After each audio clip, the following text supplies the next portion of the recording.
everybody, Sherwood Gaming here today. I know I promised Deus Ex is the next review, but stuff came up. But I'm really excited because I found this RPG in the Games with Gold, and I love me some old school turn-based RPGs.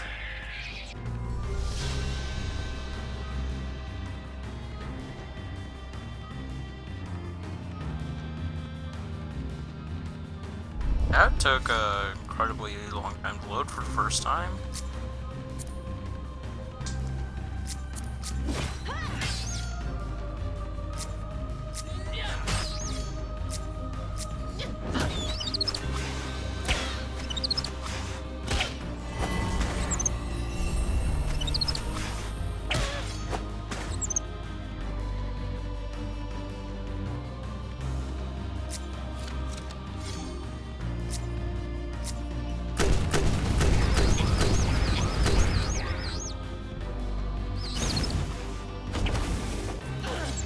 Okay, I haven't gotten super deep into the narrative yet, so I'm not 100% sure what this game tells story-wise.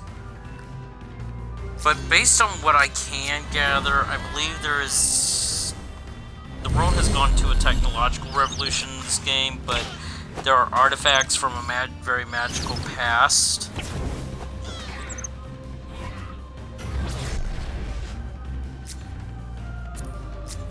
Stab him.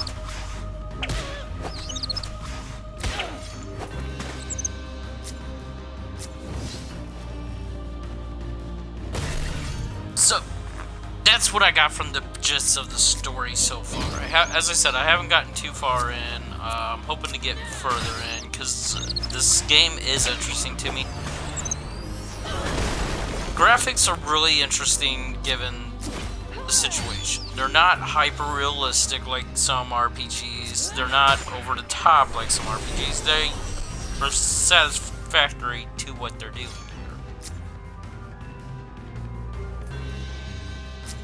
What you kind of got to do is go ahead and, you know,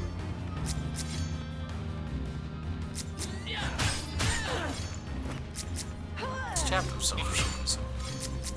You gotta leave your preconceived notions for the graphics at the door. This is not gonna look like GTA 5. This is running on Unity. And for running on Unity, it really does look pretty good.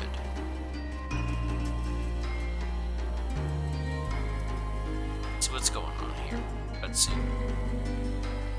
Oh, this is the character from the start of the game. I guess she wrecked her plane.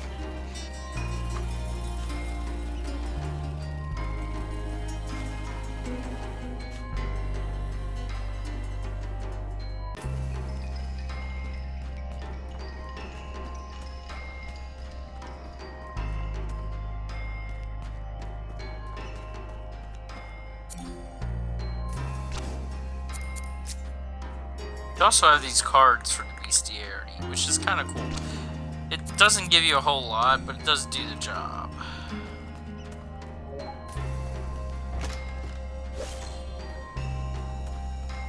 Two healing bones.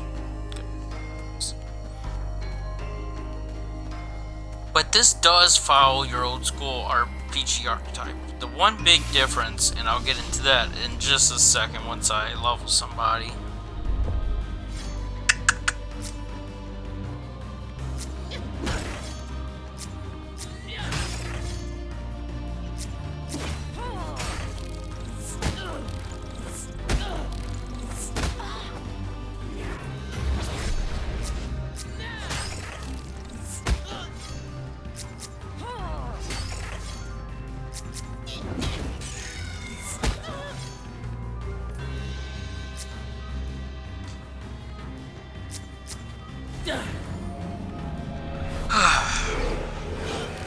But yeah, this really does give into your old school RPG nostalgia. If you're in the mood for an old school RPG, this game will do justice and then some.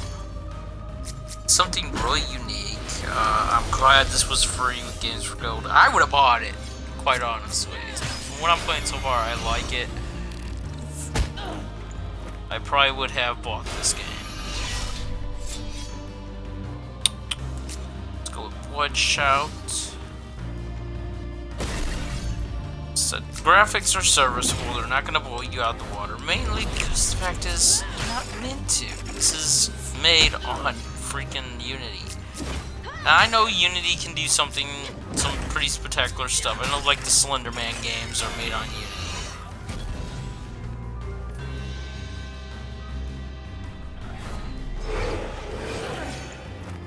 I know they can be pretty freaking impressive. But this game is a really good working RPG. I mean, it needs to have all the flash. Look at what Flash can do wrong. I remember Final Fantasy 13.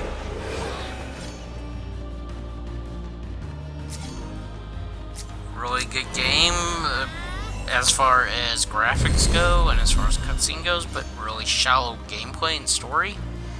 You don't need that, don't have it. The story is turning up to be really...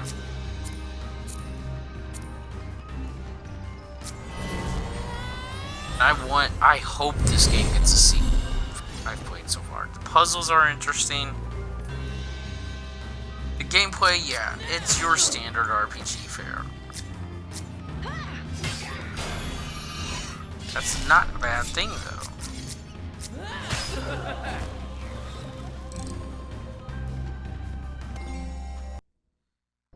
Let's see if anybody can talent up. Okay, so this is how your talents in this game work. It's a board. You collect cards. Not enough talent points. Okay. I can change one. Okay, what do I have there? I have agility. So say I wanted to increase his strength a little bit and decrease his evasion. Or say I wanted to increase his defense a bit and his magical defense. Resilience, I can put that down. And you can change these at any time. That is the cool part.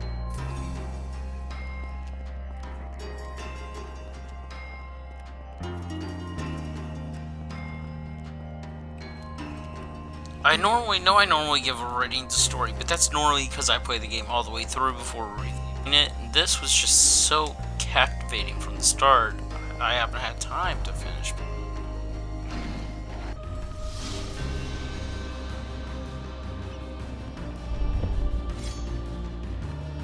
Oh, this does borrow from Final Fantasy 13 too. First strike. If you're near an enemy and you hit A, you can get the first strike, which can be really helpful.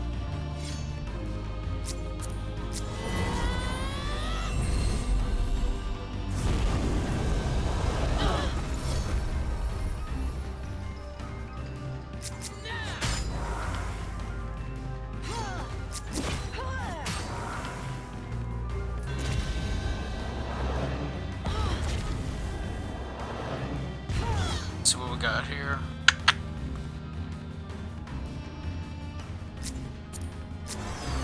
Taste Ola. Have him stab.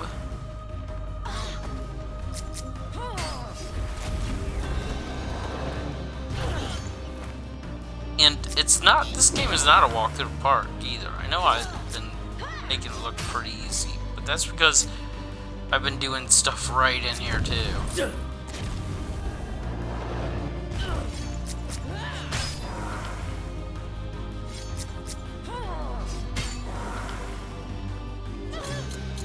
Even then, I'm taking damage. You can see that.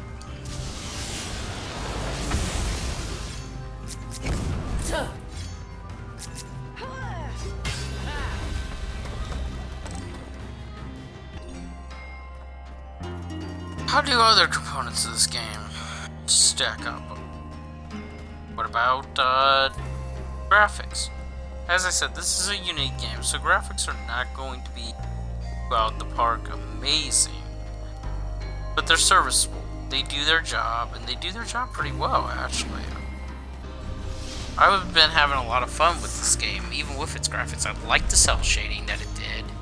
I thought that was a unique thing. Let's get Ola in here. first.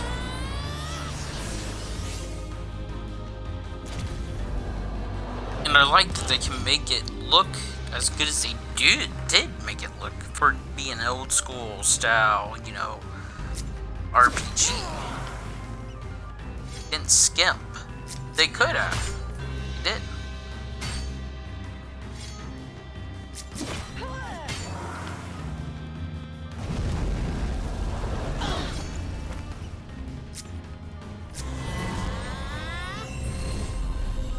Character models are really detailed, surprisingly so. Pretty cool. Gotta take care of that fire guy now. Okay.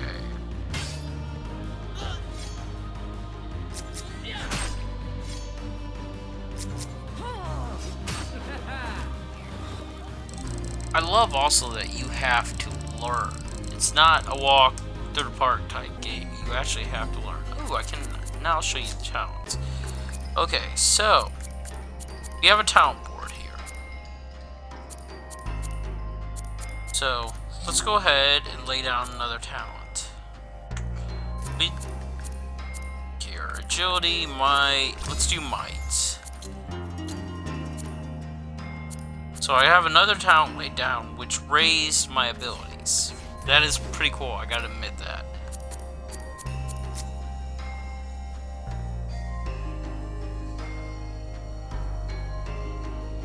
But now that we got that out of the way, graphics, I'm gonna give, for what the Unity engine is, I'm gonna give it a 4 out of 5. Could they be more detailed? Yes. Do they necessarily need to be, though? Not really.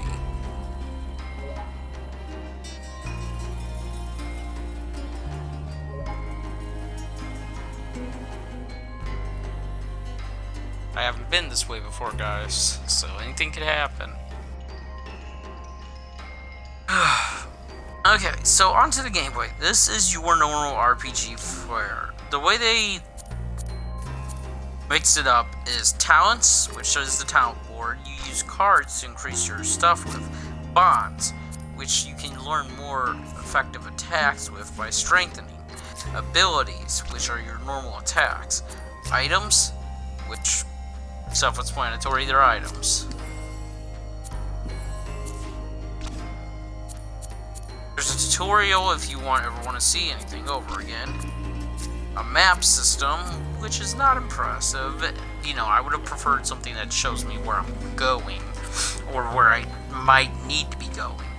But, you know, it's serviceable. Grant's log, which is sort of like a journal of what you're doing. It's there to tell you what you're doing. Currently, it's not fully detailed, but it's not bad.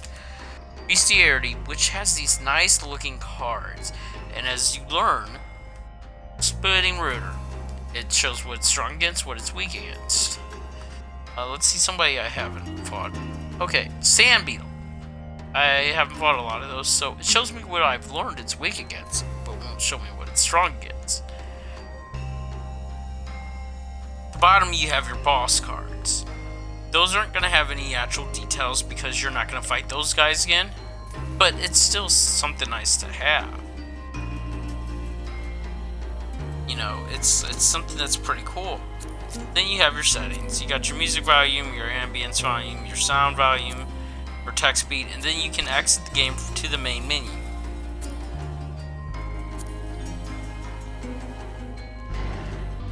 Let's get into some combat here. Combat plays like a traditional JRPG. Choose your attacks. There's a rotational order. I love Final Fantasy X. So there's that. Choose your attacks. You're going to want to choose well, because some attacks might be stronger, some attacks might be weaker.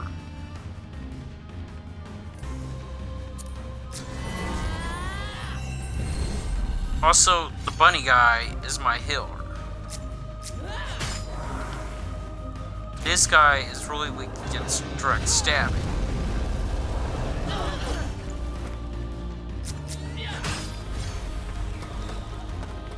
When I direct stabbed him, he took a heavy hit. He's not really weak against clubs. And he repairs himself. You see, that's a trick I didn't know he knew. Glance means that I hit him only partially, which means he takes less damage.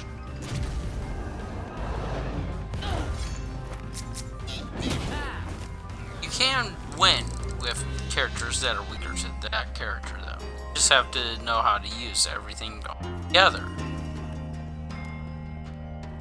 And that I give this department. You know what? I give it a 5 out of 5. I love the combat. The combat in this game is awesome for somebody who loves old school JRPGs, which I do. The combat is amazing for that. As I said, I hope this game gets a sequel, and I hope these guys get a bigger studio so they can make something a little bit more flashier. I like the graphics, they're serviceable.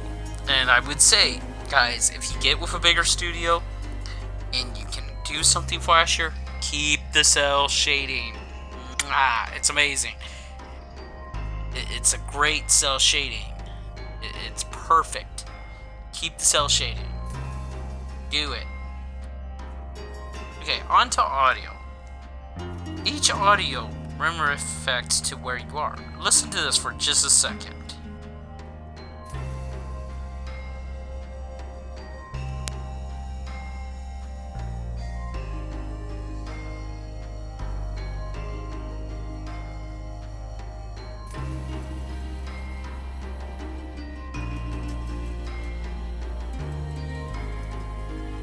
Okay, now you can't tell me while listening that you didn't have, like, the feeling that you were in an old temple. That's amazing. Oh, you know what? I'm willing to bet this is what this does.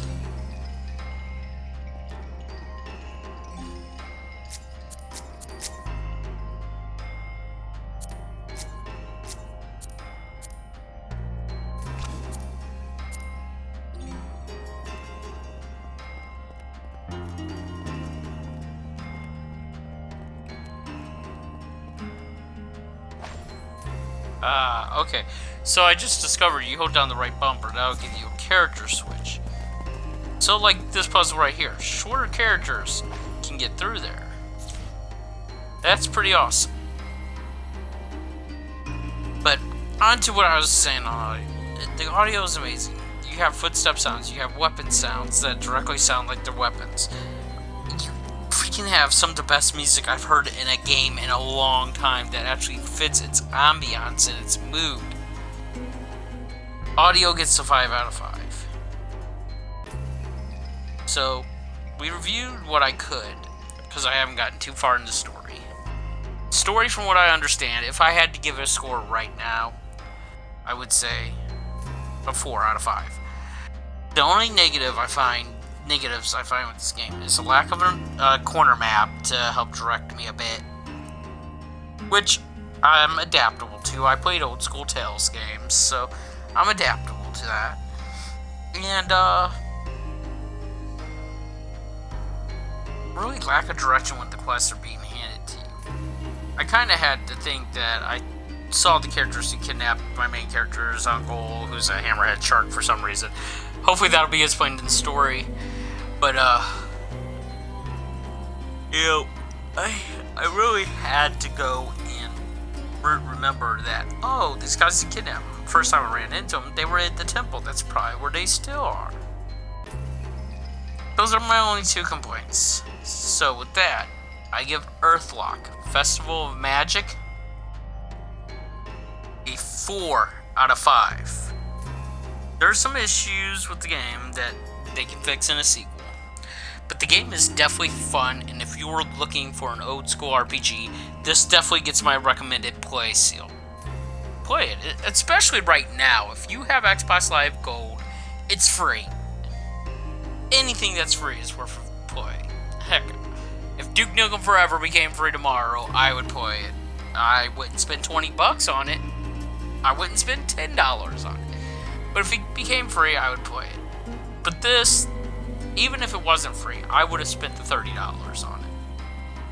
Because it's that good. it's that much fun of an RPG. This might be my fix. Hopefully this has a good 40-hour storyline. That way I can have my fix until November 9th between this and Attack on Titan. But, so, hopefully by Friday I will be having Attack on Titan in my hands. Next Friday, not today, obviously. Until next time, hopefully Attack on Titan will be our next review. If not, we'll figure something out. There are plenty of games out right now, and I can also do some Let's Plays. Anything to appease people who watch my channel and make them happy. Okay? So for now, though, this is Strubert Gaming. I am out.